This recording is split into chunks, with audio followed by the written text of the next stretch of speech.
But yes, hello and welcome again, everyone, to Town Hall number 21. My name is Don.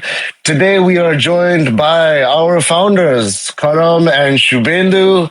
And we also have Rumor from Bangalore as well, part of the communications team. You know him and you've seen him from the Discord.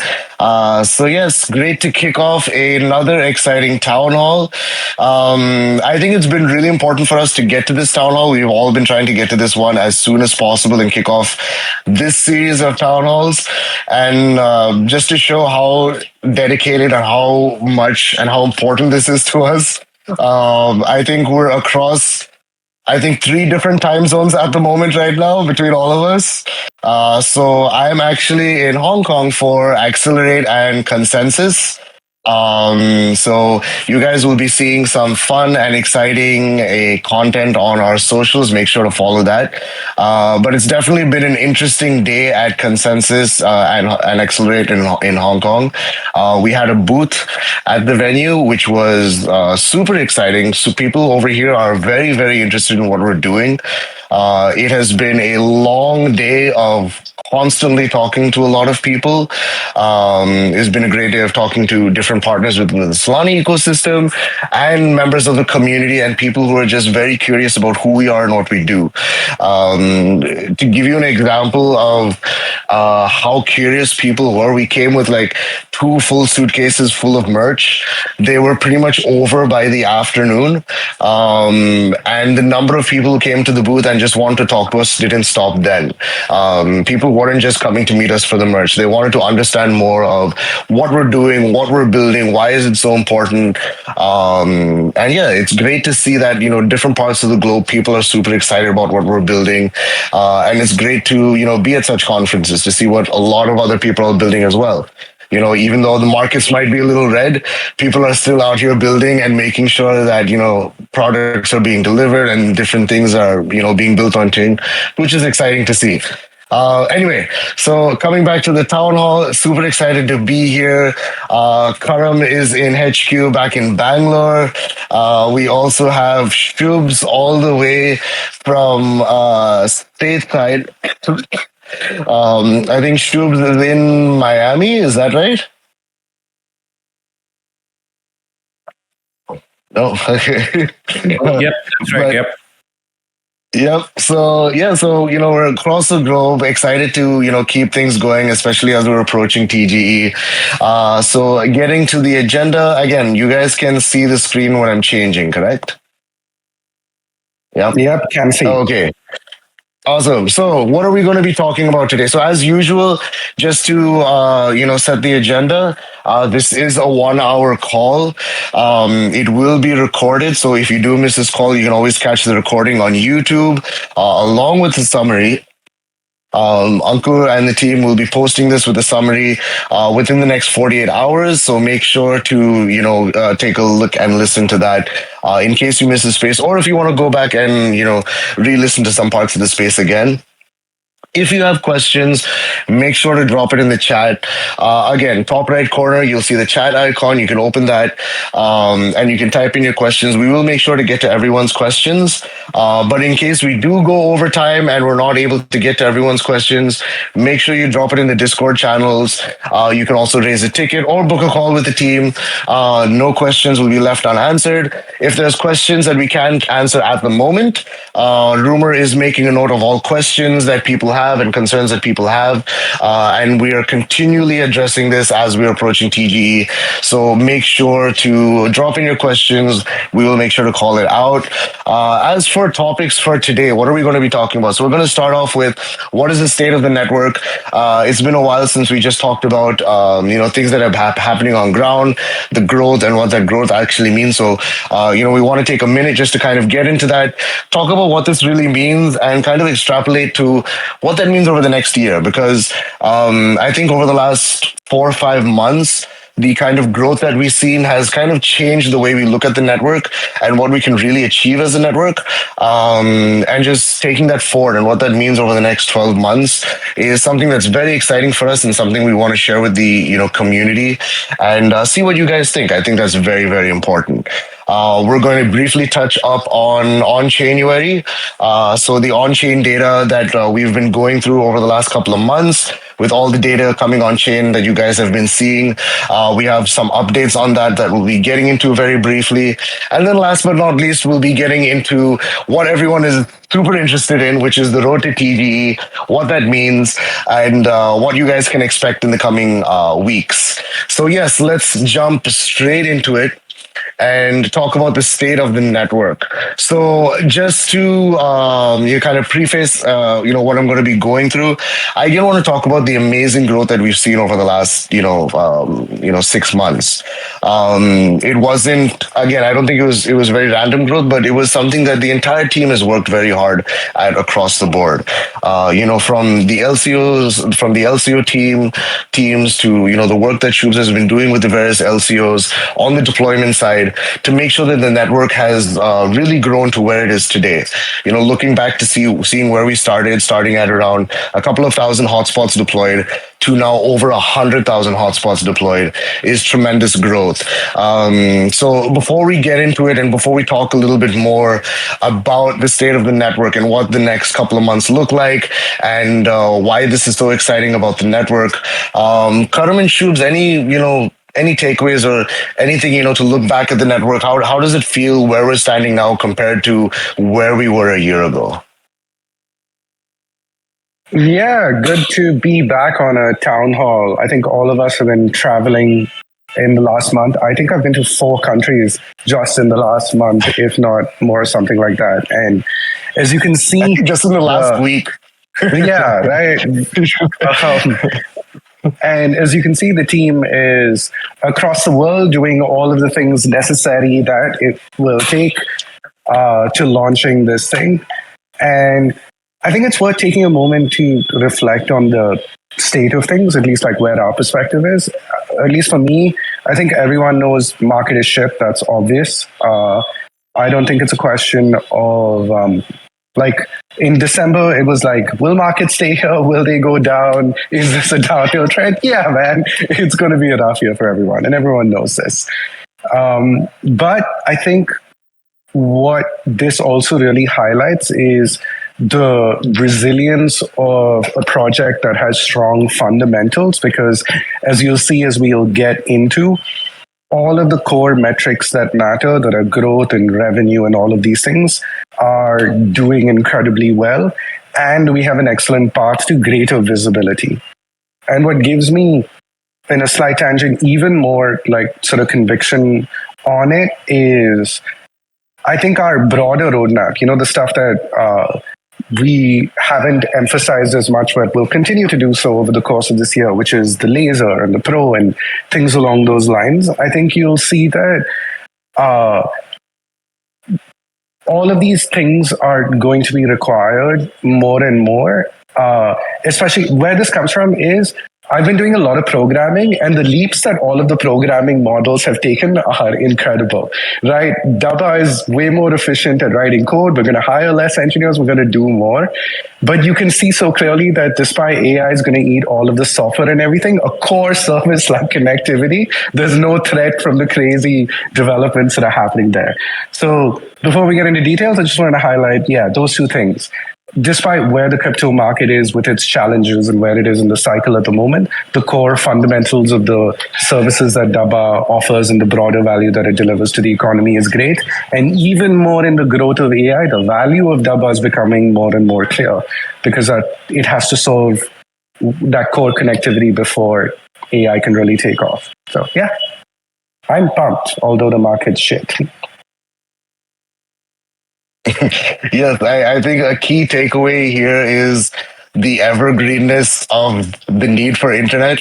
Markets can go up and down, things can happen on, the Web3 side, but people need the internet, right? That's never going to change. Our consumers are not going to use the internet a little less because a certain token is not doing well. They want to make sure that they have access to the internet, and that's what really matters to them. And you can see that kind of translate across the network, which is what is, like Karan said, super exciting. Sorry, go Yeah, ahead. and I wanted to highlight. No, sorry, I realized I said it in a very roundabout programmery way. A better way to say this is you saw the new models that launched in the last couple of weeks and how all SaaS businesses had a major sell off and took a giant hit, right? Infrastructure did not. Infrastructure is a long term thing that is resilient to cycles and growth in other areas like AI. Yeah, I mean, it's just exciting to see that, regardless of what sentiment is, whatever happens, we have a service that people need and will continue to need.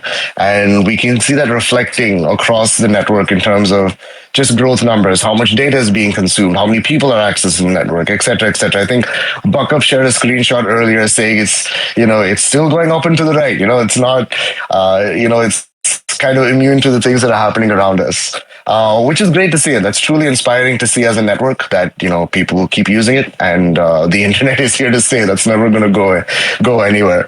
Yeah, making back utility is the key, and we have it with Dabba. That's very important to make sure that there is utility across the network.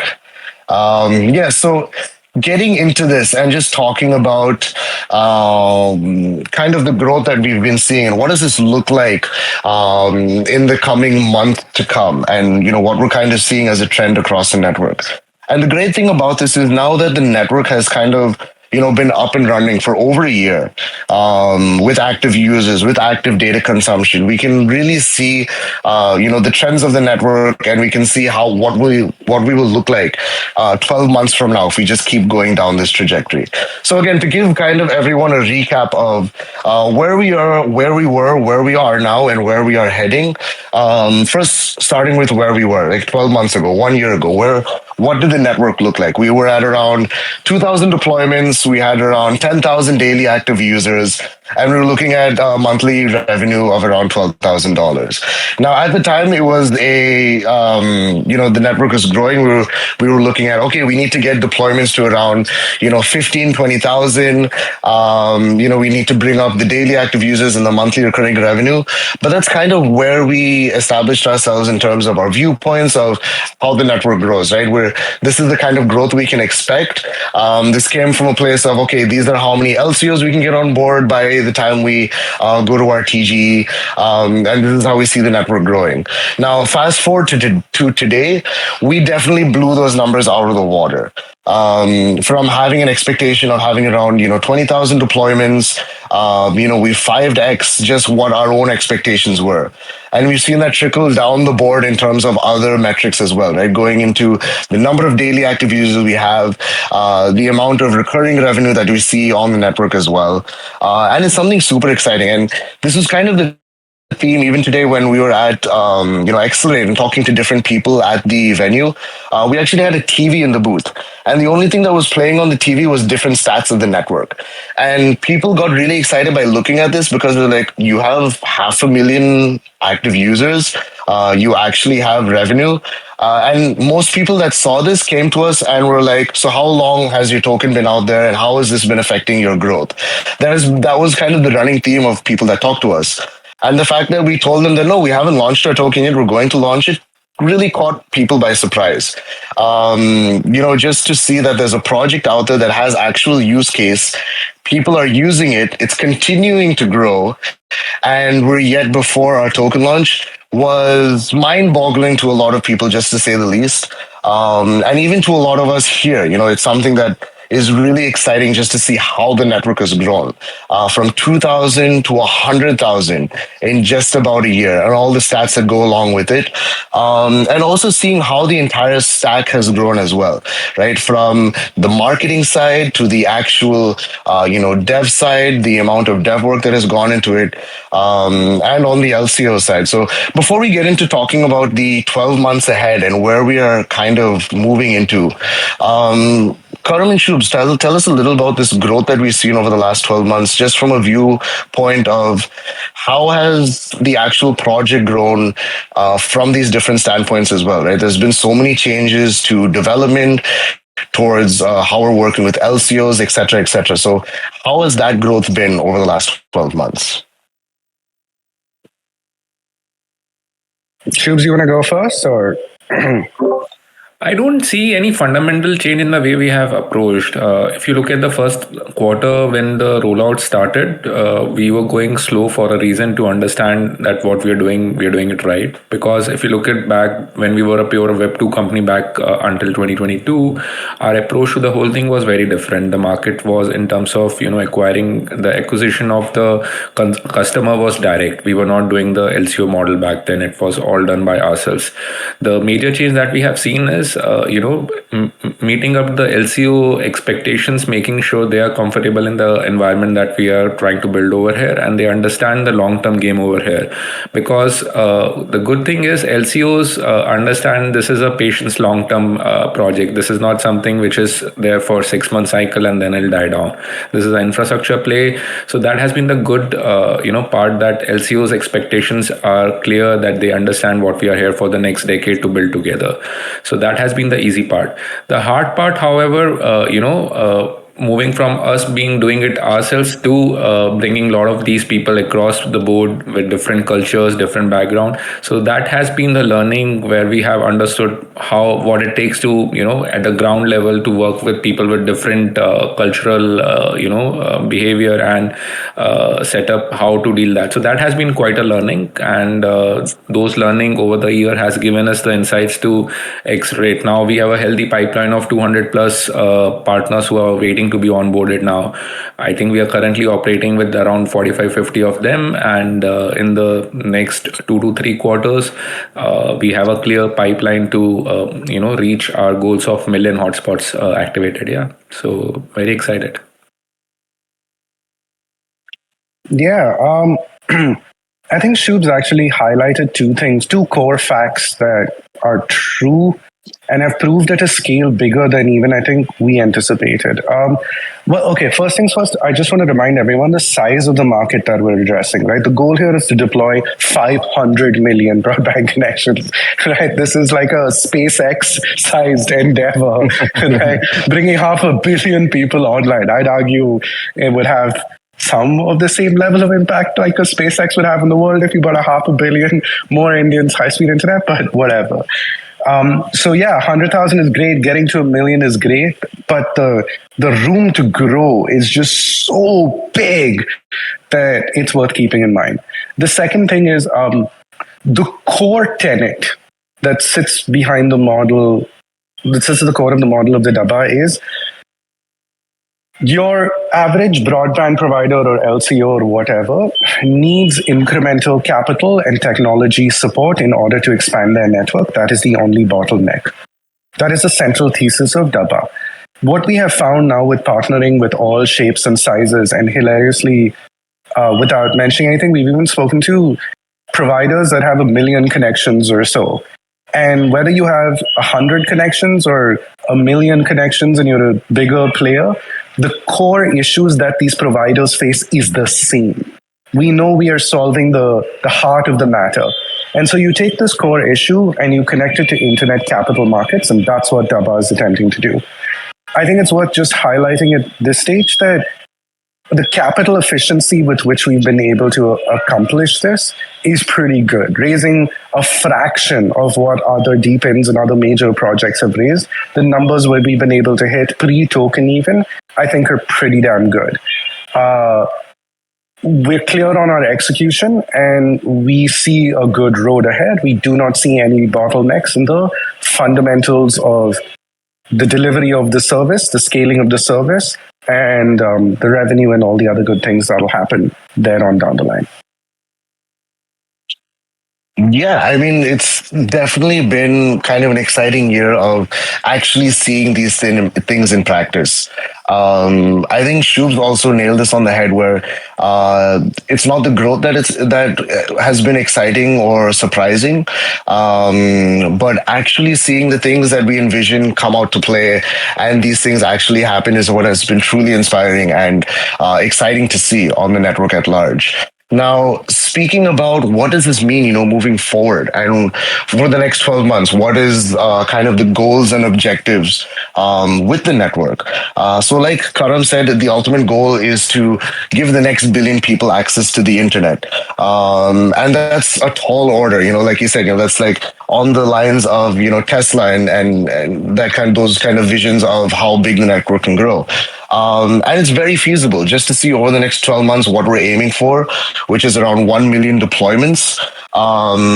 If you asked us about this, a year ago, we would have said, yes, that's what we're aiming for. And these are the plans we have in motion. We're still on that track. But now, seeing how that's going to happen is a lot more exciting.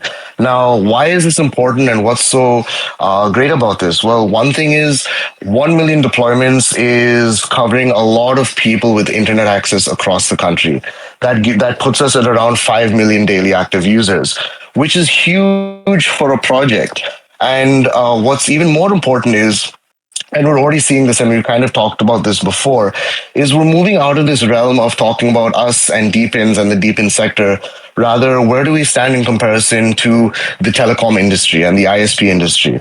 And that's what's really important, because when we start reaching that 1 million deployments, that actually puts us in line with the top 10 Indian ISPs. So reaching this milestone as a network makes us one of the top 10 Indian ISPs in the country.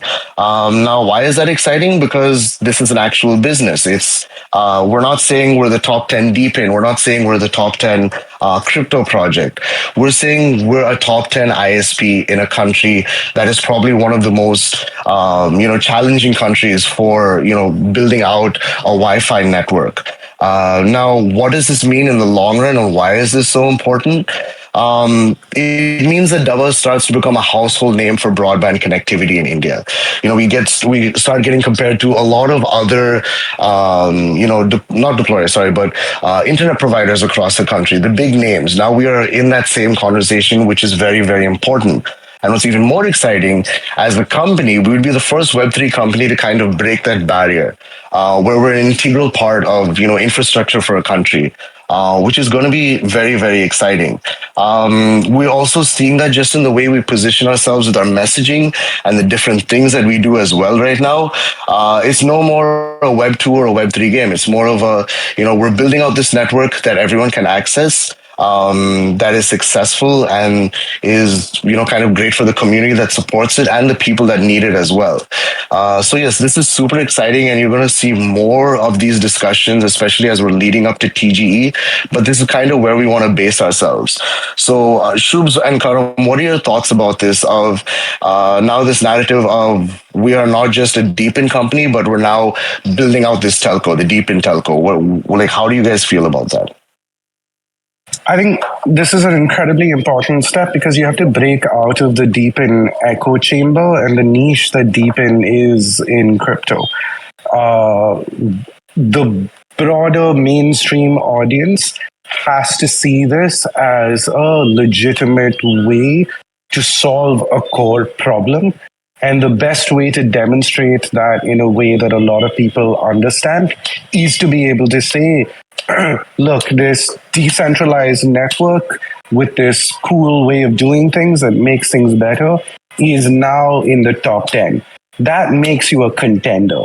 And that sort of excitement and vibe is what really helps you build momentum for the next step. Because remember that everything is like a order of magnitude and a half in the steps that it takes to succeed over here, right? You have to, it was not enough to go from 2,000 hotspots to 10,000 hotspots to 15,000 hotspots, right? Again, SpaceX analogy, you don't build a cycle and then a car and then a train and then a rocket, right? You got to build a rocket. So we're going from 2,000 to 100,000. 100,000 is to 10x to 1 million. 1 million is to 10x to 10 million, right? On a cadence of every 12 months or so. So for that level of breakout to happen, for that level of legitimacy, for buzz, for a sense of solidity, for the thing to really break out, this is very important to a metric like this, and we're on target to achieve that in the next 12 months. Yeah. Shubes, any thought about, kind of our goals over the next 12 months, what this means for us, not just as a top deepen project, but as a top, telecommunications project? What do you think about that? There is a road to be a telco that we have been thinking for long now, right? We are still away from that execution because that requires a significant capital infusion. So till the time we figure out the right, structure of this deepen model where there is a sustainable way to fund within the deepen ecosystem, that road is not achievable. That's the honest truth. We need serious capital to become a telco in terms of where we could start looking at offloading partnerships. While we have figured out all the licensing work and the legal side of things, alone that cannot solve us becoming a telco. That's the truth, right? No matter how many hotspots we deploy, how much infra we build out there, if you want to be a telco, you need certain things to be done on ground, which requires some serious capital. And the current deepen slash crypto market, unfortunately, does not offer that sort of capital. No matter how much, what are the underlying metrics, what are the revenue, real revenue and stuff. So as a community, we need to sit down together and figure out a way where how we can make that if it is the token based model, how does that sustainable token pricing can come in. Probably community will have to lock in their tokens, so we'll have to think through all of that, right, if we want to seriously commit ourselves to becoming a telco going down that road. So those are the things that have to be thought through in detail. But for now, yeah, growth is very exciting. We are clearly going to be one of the major players in terms of the market size. We are chasing that as far as the Indian markets are concerned. We are going to be a significant player, having a single digit market share in terms of the network size. So yeah, excited about that. Yeah, I mean, to summarize what Shub said, and that's so important, considering the barriers that we're breaking just as a deepen project, with the kind of things that we want to achieve, I think innovation is going to be very, very important of how we're looking at growth and how we're innovating in order to, achieve that growth. I think we've all seen a lot of deepen projects innovate, companies like Helium and the rest, putting forward a lot of models over the last couple of years. And we're definitely at, a true kind of reflection point of a lot of deepen projects of, okay, what does growth really mean and what do we want to achieve as projects? And we're seeing that ourselves as well, right? We see that, okay, we are building out this network. We're seeing that we're going in the direction of being, one of those top 10 ISPs, building out the Dabba telco. So, let's take a hard look at what it takes to get there. What are the innovations we need to make in order to get there on the Web3 front, which is going to be very, very important. So that's very exciting to see, especially coming in the next 12 months with the kind of growth that we're going to see. We're especially excited and thankful to the community, all of you guys who have been there from day one with us as we've been building out this network, making sure that, that progress is on track and that, that you guys have been supporting, asking your questions and being involved in the community. It's been very, very helpful. So yes, a big shout out to everyone who has been around in the community as we've been building this out. The next year is going to be very, very exciting with the kind of growth that we're looking at, not just with the upcoming TGE, but with the actual network growing itself. And just touching base with, what Karam said earlier and, things that we're talking about, how, market conditions are right now and et cetera, et cetera. What's exciting to see is even though we're, again, reiterating that even though all these, things exist and markets might not look good and some people might be panicking and wondering, oh my God, what happens next? The network still grows, and we're only looking upwards in terms of trajectory and where we can achieve. We're not, changing the rule book and saying that, okay, you guys, we need to change things because markets are not looking good. We need to change, how the network is growing. The network continues to grow. People continue to use the internet, and that's always very exciting. So we're going to continue to see this over the next year, and that's where we want to position ourselves. So you're going to see a lot more conversations talking about, the Dabba telco, what it means in order to build that out. What are the innovations we're going to be bringing to the table and how we can make sure we can achieve that within the next year. That's going to be very, very important and a big point of discussion that we'll continue to have as we keep moving forward. moving on to OnChainuary. So you guys have seen that we've brought a lot of, the data from the network on chain. This has been extremely crucial and a big step, especially as we're heading into our TGE. Now, there's only a couple of finer points to wrap up on January. And I think Karam will be having another town hall very soon. Maybe a micro town hall just to kind of wrap it up and clear any questions that the community has, right? Am I missing anything over here on January? No, nothing. We've got a little bit of database cleaning up on our side.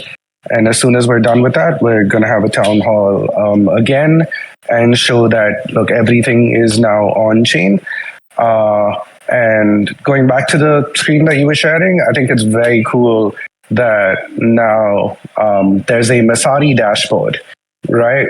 And it shows all of our metrics. And I think that's also underrated, or not underrated, but underexposed cool thing that's happened in terms of growth over the last 12 months is like a year ago at 2000 hotspots, we're like, please, Messari, cover us. Somebody, like, do you know anyone at Messari that would write a report or even notice that we exist?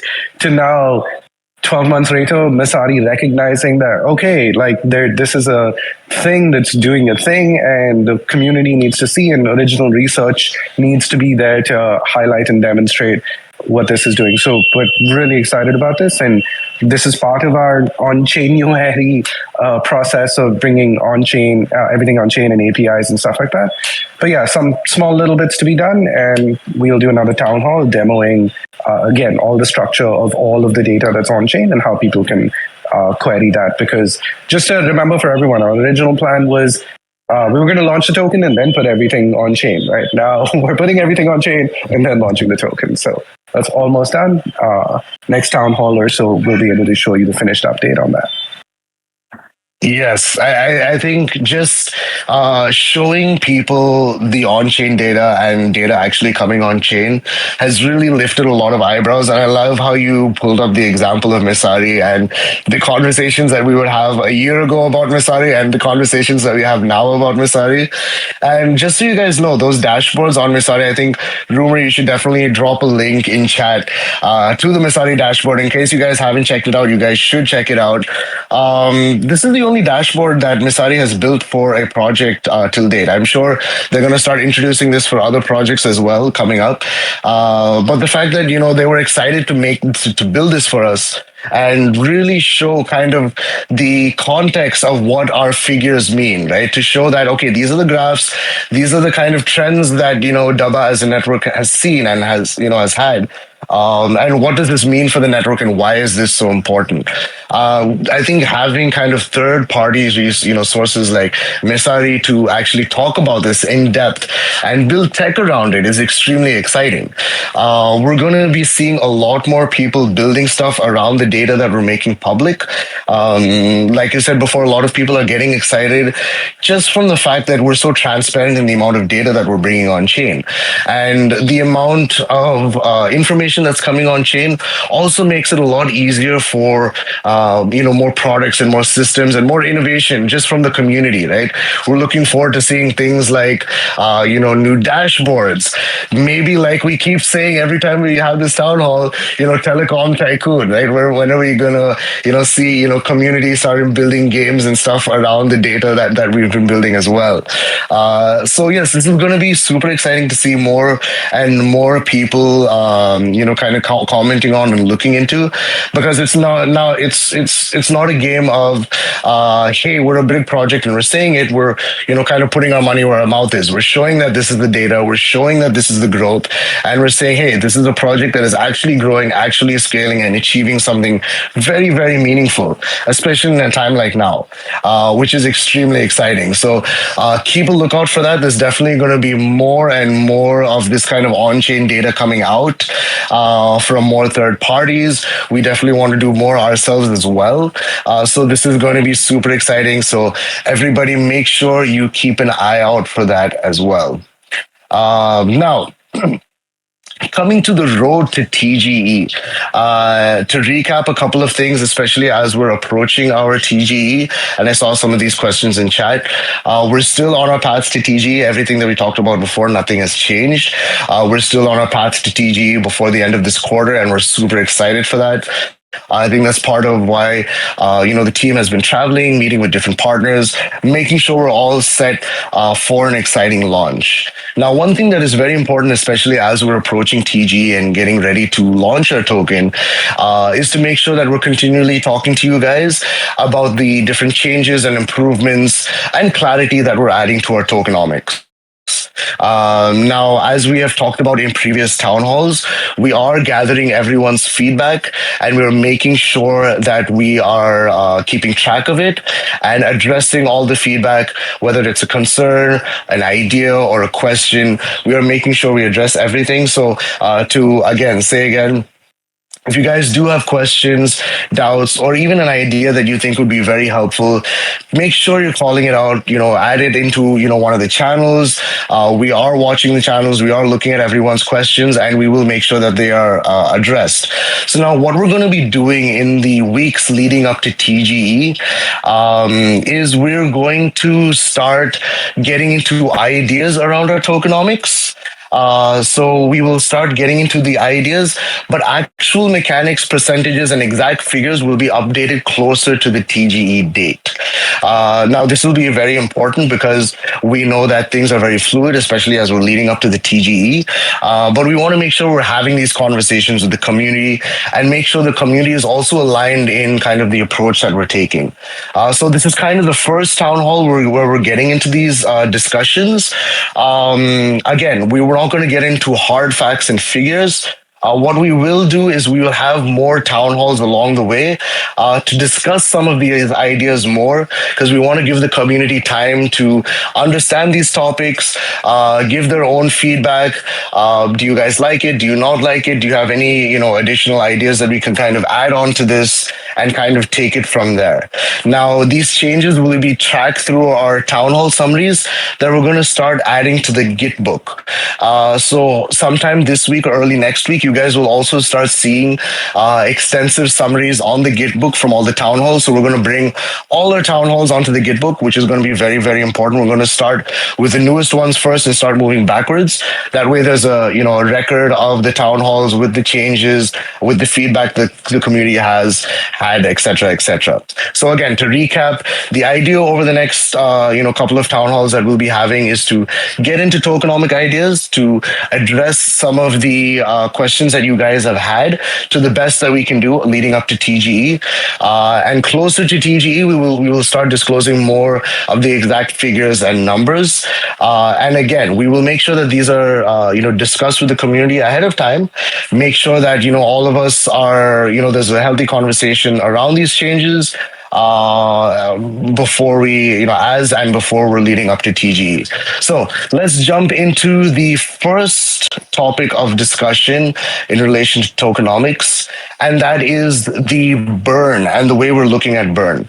So now, as I talked earlier in the call, and Karam and Shubs have definitely been thinking about this a lot and talking to different partners about this, and we've been seeing this across the board with other projects as well. Is we've definitely seen a big reflection point on how projects look at burn, especially as an early project, launching a token. And I think many of you here who are OGs in the Deepin ecosystem, or even the Web3 ecosystem, people are taking a hard look at what does it mean to have heavy burns as a new project? What does that mean for your token? Is there actual value to your token by having heavy burns in the initial days as a project? And what we've seen across the board, across projects, is it makes more sense that percentage of that would go for token burn, if it went to project growth, that would lead to more value against the token rather than burning it outright, especially in the early days. Now, having burn mechanics are very important, which is why there will be a burn mechanic that won't change. But it's going to be important that we kind of change the way we look at burn. So, some of the things that we're looking at in terms of ideas is we're going to look at this as a percentage against revenue. This is going to be very important because some of the things that we've seen across the board is people and users, consumers especially, don't look at they're not paying per GB, rather they're paying for different packages for unlimited access to the internet. They might have packages that include other services as well. So making this a percentage against revenue also makes it a lot simpler, because then we can look at the network as a whole much easier as well. Now again, this is very, very important in terms of what this means for the project. Because what we've seen across the ecosystem is project growth equals, more value to the token and the token holders, especially in the early days. That's going to be very important. Now, I know Shubh and Karam have a lot of thoughts on this and why this has been so important, why this is a discussion and why we're thinking about this. So, what are your guys' thoughts on this and the thoughts around burn and the industry as it is right now?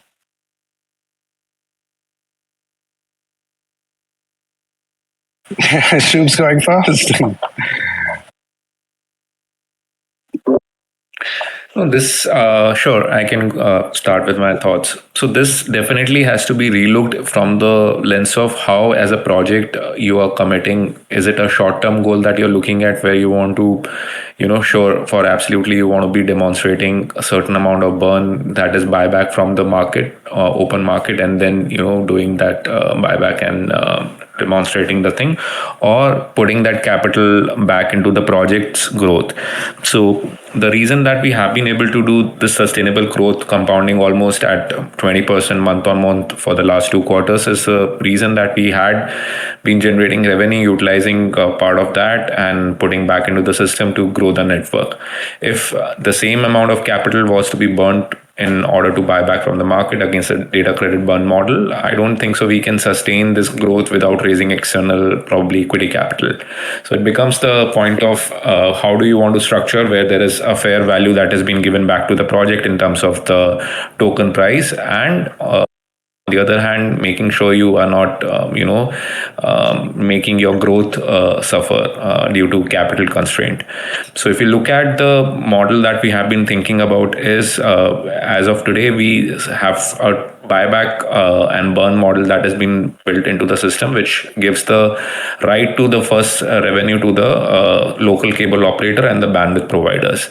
So how the system currently works is, that is out there on our Gitbook as well, wherein revenue that is generated, a certain amount of revenue is given to the cable operators and the bandwidth providers, and their share of tokens are taken over by us being defined as foundation and being sent to a burn wallet.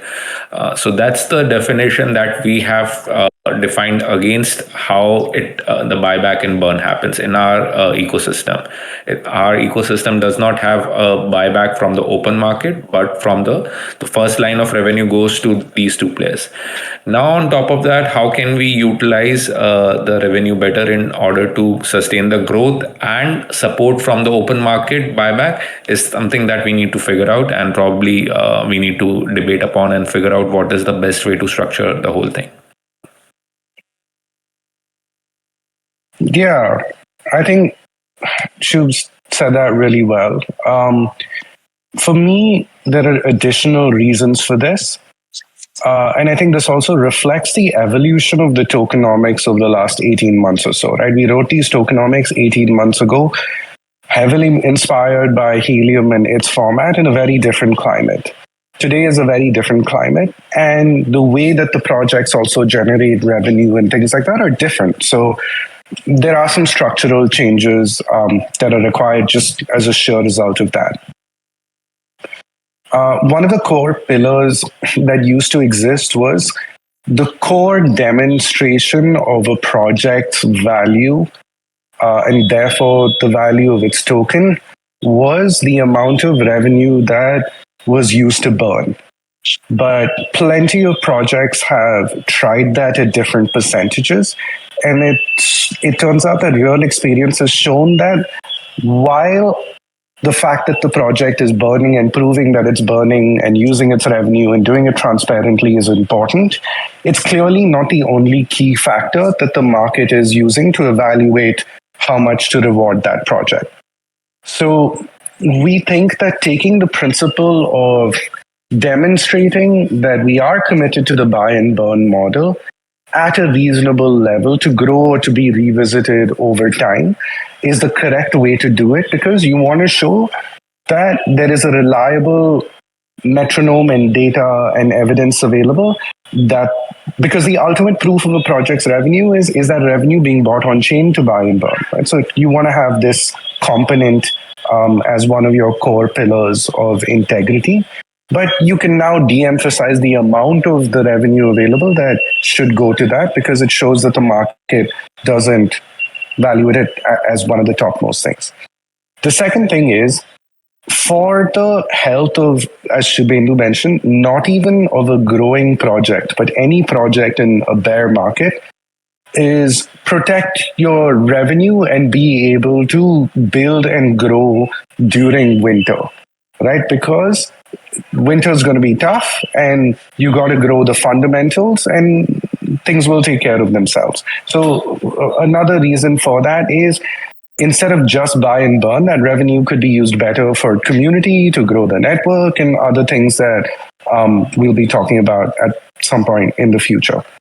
The last and final point is, it's a little bit of a change, but decoupling the notion of a data credit and, the burn being against per GB, because it's also clear that the Indian market and the Indian customer wants to pay either monthly or wants to pay as a bundle and wants unlimited data, and the rate that they're willing to pay is dependent on their location and speed of plan or package and things along those lines. So removing that also then requires this change, and so that's a reason that we're doing this, because it reflects better what's actually happening on ground. It raises one of the questions, which is, there's a UBI and then based on data consumption. So whether data consumption changes to type of plan, for example, or maybe we now have a more complex metric for value of customer or that sort of thing, or maybe even representative ownership of how much that hotspot owner owns in the network and things like that. We will have a mechanism for that we'll talk about later. But the two structural changes that we wanted to point out to the buy and burn as a model is, our goal, I think, at least for the next decade, is you want to burn a lower percentage of millions of hotspots rather than a high percentage of 1,000 hotspots, right? Because that's the fundamental structure of the business that you're in the first place. So we think that this first change, proposed change, and this is in the let's discuss section, because I think as Don pointed out at the beginning, a good format for us is there are structural changes coming to tokenomics. It's a good way to talk about one change per time, and then everyone can discuss and review, and then we'll have the final thing. We are still committed to launching in Q1. So as we mentioned, this is road to TG. You're seeing the changes. Everything's happening. So my take is that it's a good take. It's a good thing that we're doing this. It's a necessary change that we're doing. And it's part of a bigger structure to come over time as well. Yeah, I think this is definitely a very important thing to look at. I think we've had a lot of lengthy discussions in the office just about, what this means, why this makes sense. I think, it's kind of, you hit the nail on the head when you talked about, what makes more sense, a small percentage of burn across millions of hotspots, or a high percentage of burn across much fewer hotspots. What makes more sense? And that's literally what it is, right? If we want to achieve the goals of building out that Dabba telco, right, to be deploying these millions and millions of hotspots, we need to look at what it means for the growth of the network. And again, the growth of the network and making sure the project does well means that there is more value to the people that support the project, which is, the community and token holders like yourselves. So that's going to be very, very important. That's the lens from which we are looking at this. And that's why we started this entire presentation of what is the Dabba network growing to be? Because we need to make sure that we're also accounting for that growth and looking at that growth and how we can make sure we can deliver that growth through our tokenomics as well, which is going to be very, very important. So yes, as Karams and Shubs also talked about earlier, this is something that's very important that we want to make sure that we're discussing as a community and people get their feedback. I love that people are already talking about things like what does it mean for UBI, considering that okay, now there's going to be a different measure of how we're calculating our revenue, etc. Now, yes, that is very important, and we want to open up this discussion. Let us know what you guys think. But I think it is still very important to have a percentage based on performance. Now, what that looks like, we'll definitely need to relook at and change that. There's a lot of ideas that we've had, and now the idea over here is now we can start having town halls to dive into these topics even further. So what will happen now moving forward is we're going to have a town hall. We're going to talk about the whole ideas around the bird mechanism. So even before we had this call, Karam was like, no, let's start getting into everything right now. Karam was like, he has a whole thing that he wants to discuss and get into a lot of detail. And that's a whole town hall on itself. And we're definitely going to get into that and talk about kind of the thinking and kind of what is important to think about this and what are the kind of ideas that we have as well and what we want to implement. So we will have town halls to get into these these different topics in detail as we lead up to TGE. Just like the guys said, this does not change anything in terms of our launch preparedness and launching the token and having our actual TGE. These are important discussions that we need to have as a community, and we want to make sure that everyone is having that discussion. So yes, guys, again, to reiterate, please keep dropping in your comments, your questions, your ideas in the chat. We will make sure to have another town hall very, very soon to start getting into a lot of these principles, burn being one of the principles, and we'll start introducing a couple more principles that we've been talking about as well. Now, what are these exact percentages? Again, we will only be able to get into exact values closer to TG. That is very important. But as we start reaching there, we can start getting a consensus of what percentages make sense for the network and the kind of growth that we want to achieve. So again, let's look at kind of the North Star that we want to achieve as a network and how does that add value back to you, the supporter of the network, right? That is what's very important to keep in mind. And what we clearly see and we've seen across the board is these high burns. Growth solves everything. Growth solves everything, yes. And you want to put every dollar, every ounce of energy, every tweet, every thought, everything against growth. Anything that creates a drag on growth should be refined. And so therefore, if you can do a lower burn to demonstrate that you committed to the idea of burn, but that burn is not creating a drag, that's what we do. And so that's what we're doing. Yeah, so this is going to be very important. Keep an eye out for more town halls in the future to get into burn in more detail and the thoughts that we have behind it.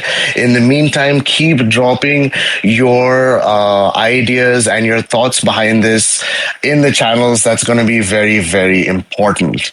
Yes, moving on to the next topic, which is the foundation. And I think this is a very important topic. I think a lot of members in the community have had questions regarding the foundation and especially the allocation to the foundation as we're leading up to TGE.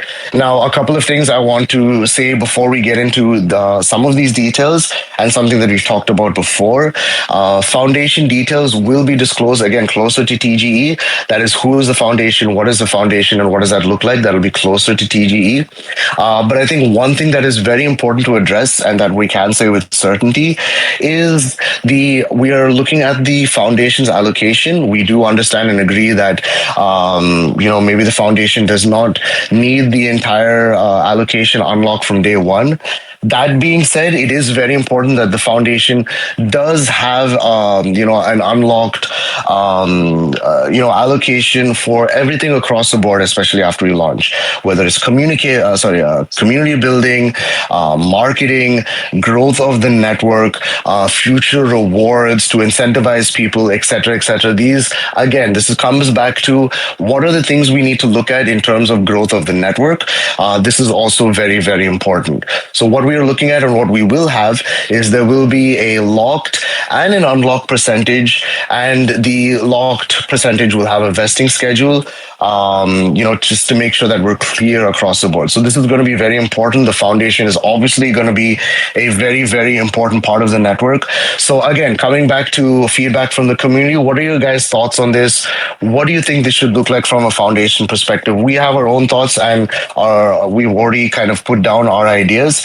Again, we will have a town hall to get into this and talk about these details further, but we want to start kicking off these ideas with the community and make sure we start, getting your feedback and your thoughts on this and making sure that we're addressing this. So before we wrap up and move on from this, again, Shubs and Karam, what are your thoughts around the foundation and the role of the foundation, especially as the network is growing, and what you talked about earlier, Karam, and what you kind of, what was really important, that growth solves everything, and the foundation's role in that. So what are your thoughts on this? Yeah. Look, on a very practical level, first off, keep in mind that team and investors are locked for years. Like, nobody's got unlocked tokens. Everything that's happened thus far has happened with a community focus in mind, and will continue to do so. Foundation has to have a certain level of unlocked tokens to incentivize community to do other things as well. Agreed that it's scary from community members' perspective of foundation having all tokens unlocked, because we've seen the history of people dumping tokens. So as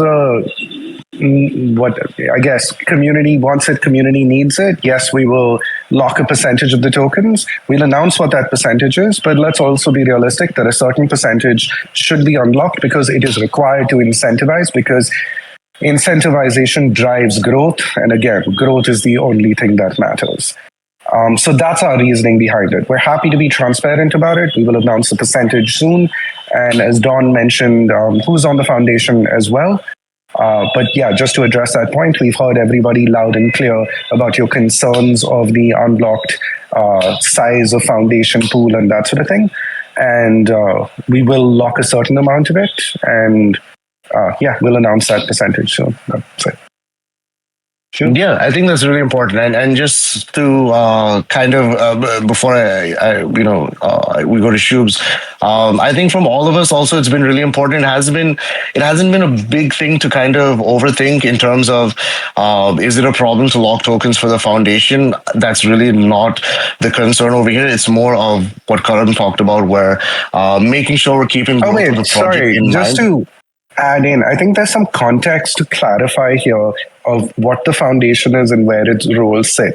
I think a lot of people think that, a foundation is just like a made up entity that we've made, and it gets tokens because it's benevolent and it does stuff. No, there's a whole regulatory process and structure behind it.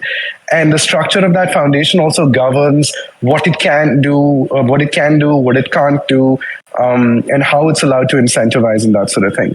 So keep in mind that these are actual legal entities that have real world limitations and roles. And we will clarify what that is and who's part of it fairly soon. But I just want to disabuse this notion of this foundation is just this notional entity of a couple of people that we've chosen with the wallet, and here's how it goes. No, there's paperwork, there's KYC, we have directors, we're paying them. This is neither cheap nor happy nor friendly. If crypto regulation moves in a direction where we can lower the complexity of this and put more tokens in the community wallet and have that in its structure rather than a foundation, we're happy to do that. But yes, we're paying attention to the concerns of the community, and we will provide a remedy with specificity very soon.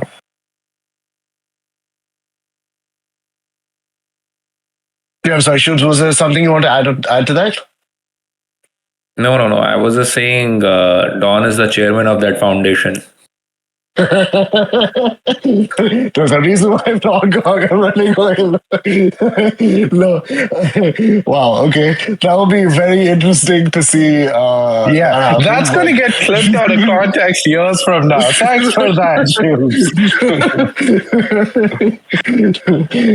But yes, I think the important thing to keep in mind, and what Karam said, and it's not easy.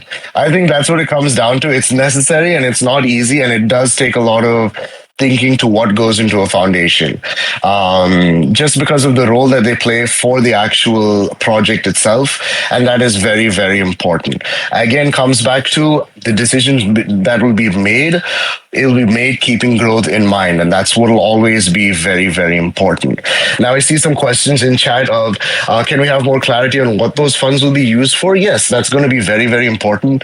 As we start getting into the updates to the actual tokenomics and the final draft towards tokenomics, we will start laying out roughly what will be the funds appropriated for for the foundation, how they, what those funds will be used for, and why that's important.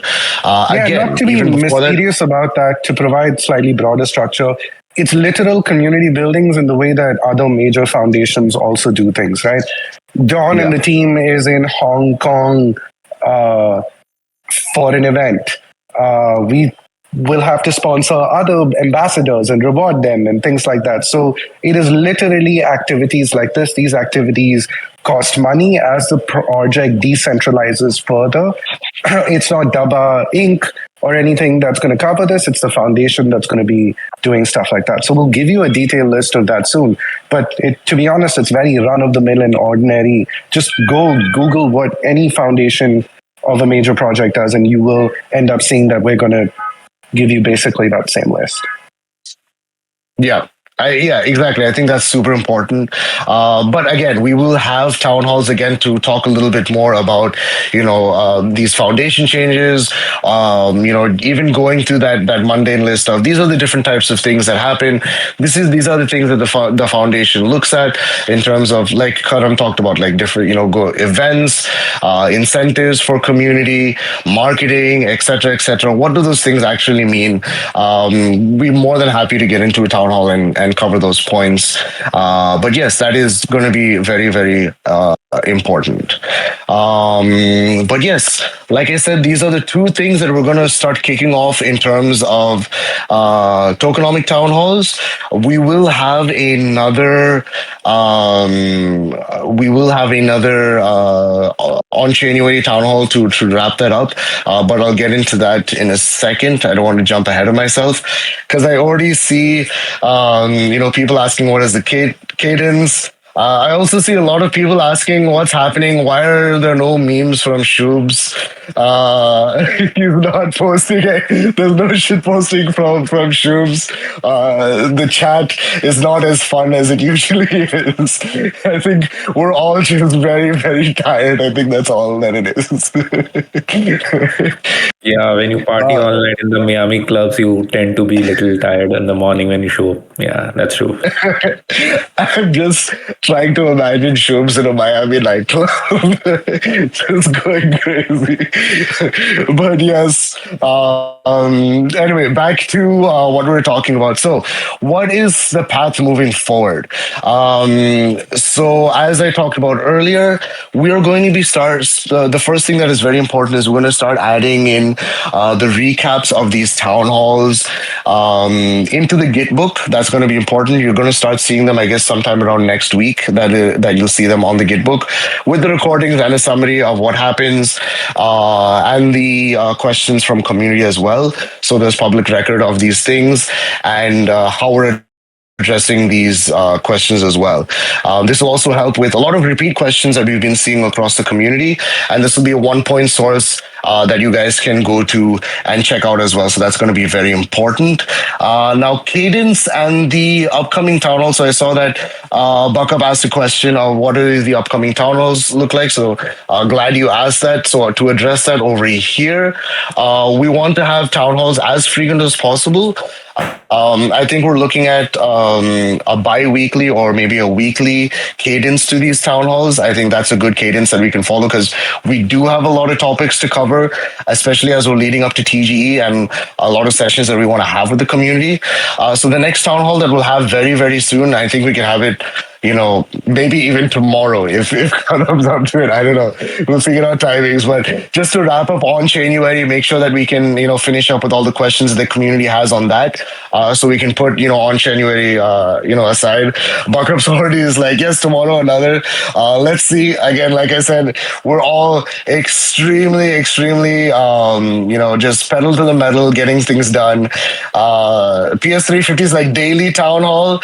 I think we'll shift from a internet services company to a town hall company. In that case, we won't be deploying the network.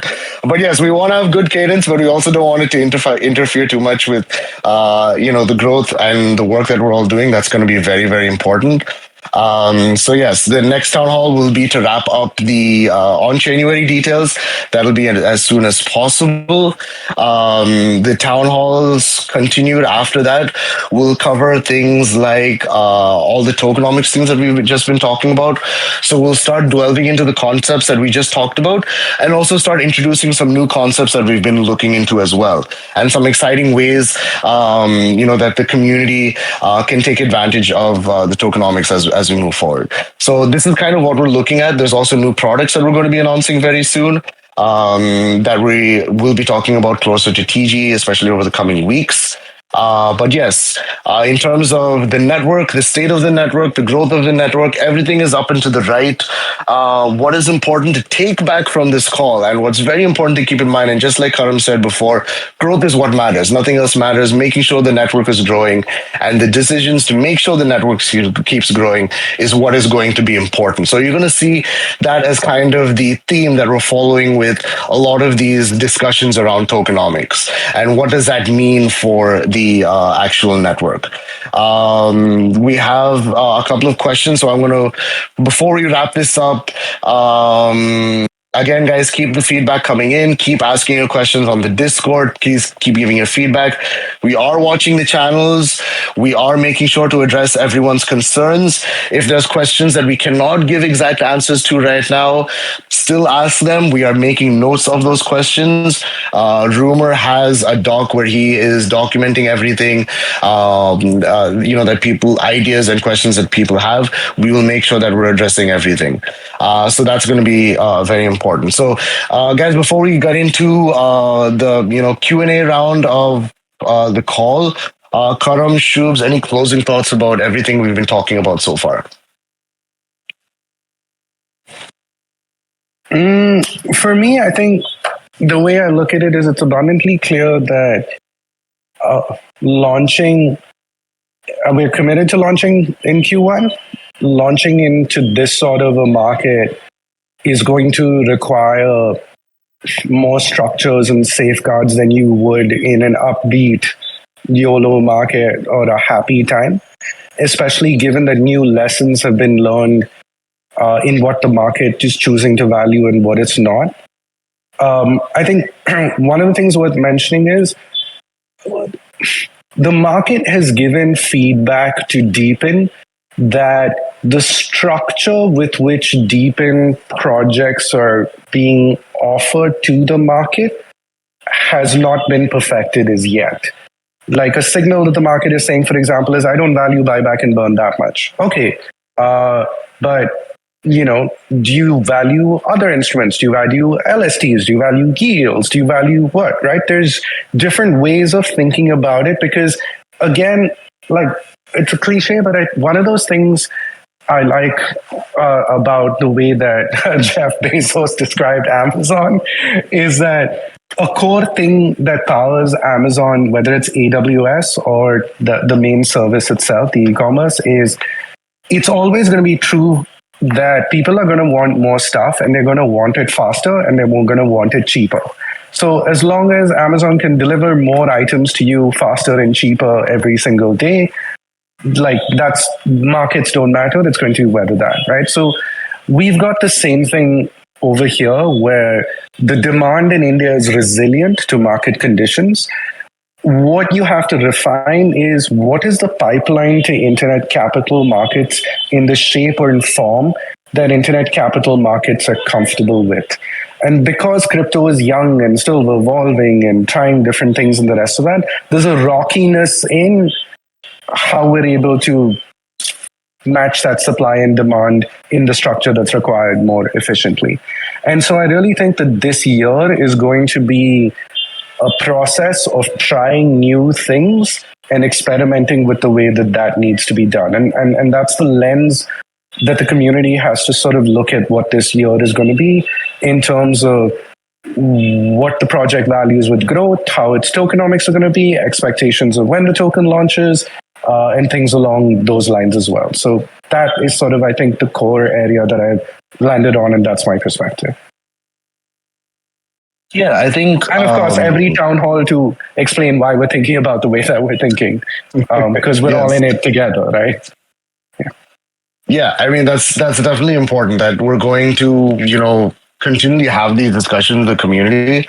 But what I like to point out is what Karan said along the lines of these are new things, and I think we've kind of proven to be in the habit of doing the hard things that people haven't done before, which is a great thing in terms of a network, but it's also a hard thing to do because as we're seeing, we also have to look at novel approaches at things that we do as well, and how can we make sure that these approaches are aligned with the overall growth of the project, which is very, very important. And I think that's really what makes us stand out. That yes, we are breaking barriers and we're making sure that we're putting in the process and the guardrails to make sure that the project is protected along the way. That's going to be very important.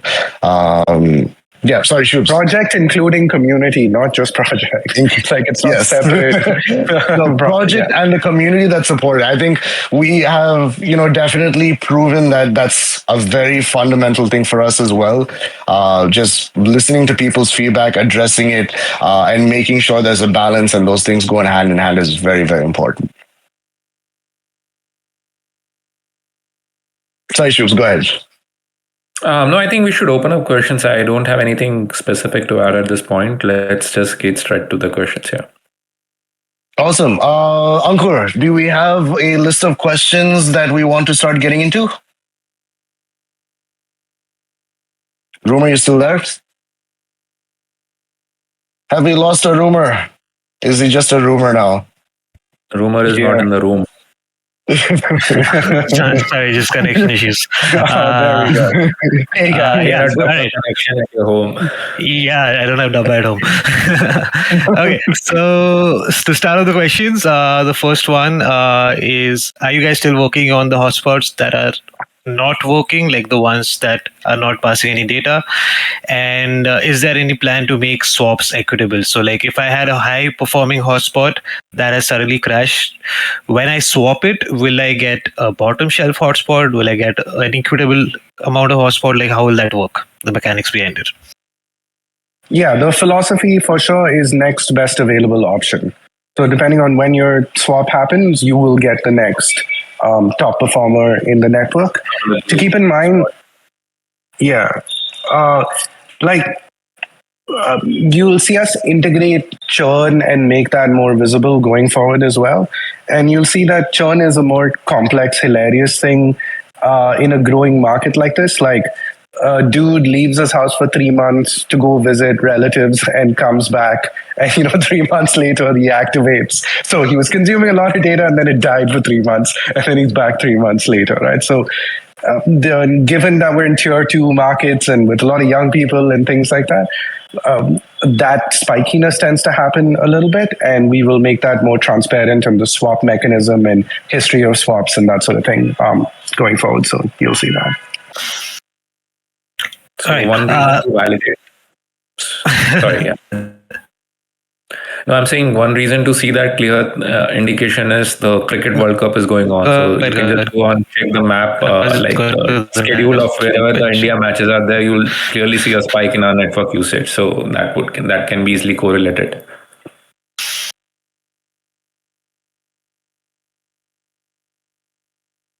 Nice. Was it just my internet connection? Was there an overlap of audio and audio disconnecting, or was that just me? Just you. I think that was just you. I think you can stop sharing your screen. It should get better. Yes, actually, that's a good idea. All right. Next question: what's the plan for the unclaimed locations when it comes to the tokenomics? Is that in place? Like, what are you thinking about it? Exactly, like in terms of the token distribution talking about? Yes, so like there is locations that people have bought, onboarded, and there's a bunch of connections that have not been claimed. What is the idea? How are we thinking about those locations? So the understanding has been that the number of distribution, like the denominator in terms of the distribution of the tokens for the community side of the pool, is the total deployed. So if there are 100 hotspots that have been deployed and 20 have been sold and claimed, so the total denominator is 100. The remainder of the locations that are not yet sold, those tokens goes and sits in under the control of the foundation, and that pool is essentially used for providing the incentives for future participations into the project. So Genesis tokens have now ended since there is no live going sale, and after TG there's not going to be any concept of Genesis pool. So the thought is there will always be a gap in terms of what we have sold versus what we have deployed. So the tokens that are sitting in this pool of unsold inventory would be utilized for incentivizing the purchase behavior for future participation, is the thought. And existing community as well. And we'll have a dedicated town hall on that. Yes. Yeah. Yeah, I mean, there's definitely there's a lot of thoughts around that, and like Shub said, there's some models that we've already worked out, but we will get. This is another town hall that we'll be getting into as well to talk about this more in detail. But it's definitely an important part of the network. Yeah. All right. So next question is great. We are online for Q1. Worst case, if anything happens, if you're delayed, is there any backup compensation, something that is planned, insurance, anything that is planned in case we don't do it within Q1? We don't answer hypotheticals. If and when the if this and the if that, well, we're still in Q1. We're still in target for Q1. If that changes, let's have a chat then. All right. Next one. Is the team leveraging latest frontier models beyond coding, like to test, audit smart contracts, configuration, assess network security risk, or anything like all of the new AI models that are coming up? Are we essentially using that in any way? Man, I'm going to put CloudBot on every single router so everyone has their own lunatic machine. Yeah, we're trying out a lot of stuff. The place where the most amount of value is in the coding. In the security, sure, there's some part of that we use, but we also have proper legit firms doing the audit because it's more than just, hey, look, I ran a bot against it. There's a certain amount of professionalism and history and context that external firms also bring to the process. But yeah, I think when we make future announcements, you'll see what we've been using it for. But right now, the biggest value has been in the coding area. Awesome. Next question from Audi. Beyond hotspots, has the team evaluated viability of, say, a Wi-Fi network extender, owner for low barrier of entry? Like, are there any other low barrier entry that you guys are thinking of that will accelerate data consumption? Right now, the low-hanging fruit is still plenty and still low.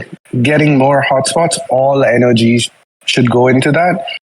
We've got a really good process in place. It's about accelerating that. Expanding and trying different things like OTT and maybe extensions and stuff, yeah, we'll continue doing.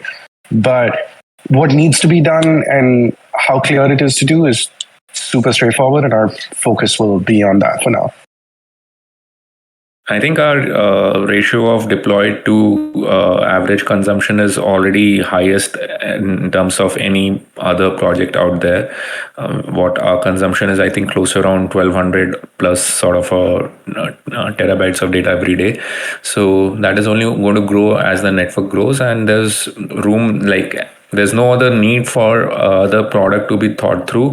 The hotspot road is long enough to be, if we cover that itself.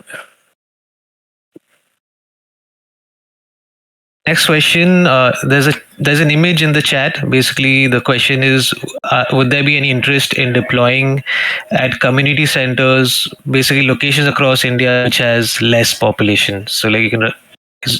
Jay has dropped an image of India map. So is there any focus on lower populated areas, remote areas, anything like that? If you have point of contacts for these communities, do drop me an email. Happy to set up a channel with them to explore the feasibility. If we have partners available in those locations, happy to bring them on board. Yeah.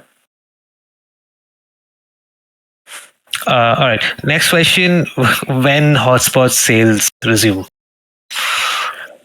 This will be closer to once we have the final tokenomics released. We do not intend to onboard more sales before the final version of revised tokenomics is being figured out. So expect that in next 3 to 4 weeks, I guess. Yeah.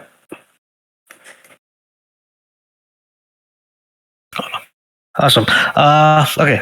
With Kyle from Multicoin leaving his post, does that affect Dabba's relationship with Multicoin since he was one of the biggest deep in bull posters? Not really. They are professional folks. They understand their commitment towards their portfolio company. Our point of contact has been Tushar. He is the one who did the deal with us. So does not matter for us. Yeah.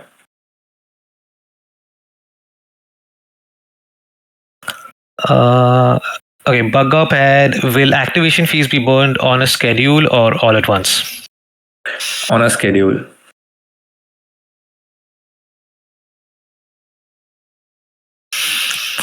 Because of philosophy of having a metronome tick that a year from now that you can see with absolute consistency how burn was handled, right? Because this is a year of continuing to deliver results, building confidence, building trust, building reliability, legitimacy, breaking out into the mainstream, that sort of thing, right? This is a nose to the grindstone year. So anything that you think that could be put on a schedule, we will err to put it on a schedule. All right. How are we looking at layer 0 in terms of DBT? Is there any possibility of funneling value from other project tokens into our DBT ecosystem? The market right now that we are seeing, the other compatible projects does not give us any incentive to think down that road, given the way these projects have been, performing in terms of their pricing or adoption or real world usage. So right now the focus is on our own TGE and making sure that what is in best of interest for our community, we execute that on priority. And the last one is, I'm assuming this is for the end users who is using Dabba Wi-Fi. Bug Up, correct me if I'm wrong. The question is, since Dabba has plans to become a telecom, will wallet-based solutions be considered, like SNS-based texting and email on-chain, basically for the end consumer? Will they be given dApps and other on-chain services, or that is not a focus right now? I really don't understand the question. Yeah. So, like, there are solutions which are on-chain texting, on-chain email, Right. instead of traditional apps. So, like, as a telecom, we are a Web3 based company. So, instead of a phone number, will our end users have a wallet address? Will some kind of dApp feature, something like that, will be there for them to use to come on? For sure. Yeah. Yeah, and hopefully we'll be able to talk about fun stuff like that hopefully soon. But it'll be a step-by-step walk to that. It's not going to be advanced on-chain features for people to use. Yeah, because for our users, our consumers, end users, we are pretty much a Web2 company. For them, the crypto rails is all in the background. They don't interact anything while all their transactions happen on chain, all that stuff, but it's all invisible for them. So for them to come to a platform where they would be having a wallet address for instead of a phone number, it's some it's a little far away from that. Yeah. Yeah, I mean, the man in the desert wants water right now. After he's satiated thirst, we'll give him Coke next. I think that's all the questions. If anyone has any, drop them now.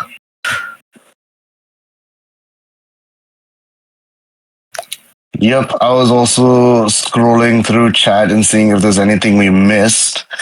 So yeah, guys, if you think there is a question that has not been answered, we'll give a couple of minutes, maybe a minute or two to answer. We're already grossly over time, so I don't want to take too much time. So if you guys have a question, now's your time to ask it. I see a couple of people typing in, so I'll wait for those to come in, and then we'll kind of close out the call. Like, you know how movies have montage sequences? I feel like this year is the montage sequence of like where the main dude is doing training and lifting weights and like practicing and all of that, right? It's a bear market grind and grow vibe. Yeah, I mean, I forget what the saying is. Something about steel being the strongest through a crucible, or something like that, right? Just it has been a trying year, especially for markets and whatnot. But I think we're better for it, especially as a project, and showing that we're resilient regardless. But yes. Again, thanks everyone for joining in. I see that there is some typing, so simply, John, if you can get the question out quickly, like we can answer it. For those of you who do have other questions, if you feel like a question hasn't been answered and we missed it, make sure you drop that question in chat across the Discord. You can talk to the team personally also if you'd like. You can raise a ticket or even book a call with the team on the website. Simply John asked about more town halls like this. Yes, we're going to be increasing the cadence of these town halls and having more of them talking about different topics like we discussed earlier on the call. So make sure to keep an eye out for that. And yes, all the updates to come. As we discussed earlier, this town hall will be uploaded for you guys to check out and go through again. Soon we will have detailed summaries on the Gitbook as well, so you guys can go through it. As always, keep giving your feedback, keep giving your thoughts. And your ideas. That's going to be very important. We are super excited and super kicked for the weeks ahead. And we couldn't be happier to have a community behind us like you guys as well. So it's going to be a fun couple of weeks, especially as we head into TGE and the months to come after that as the network grows. So keep a lookout for updates. We're going to keep them coming. We're going to keep these discussions going. Make sure to keep it, keep the criticism coming in, the questions that you have coming in. Make sure it's constructive. That's going to be very, very important across the channels, and we will make sure to address everyone. So thanks again, everyone, for joining in.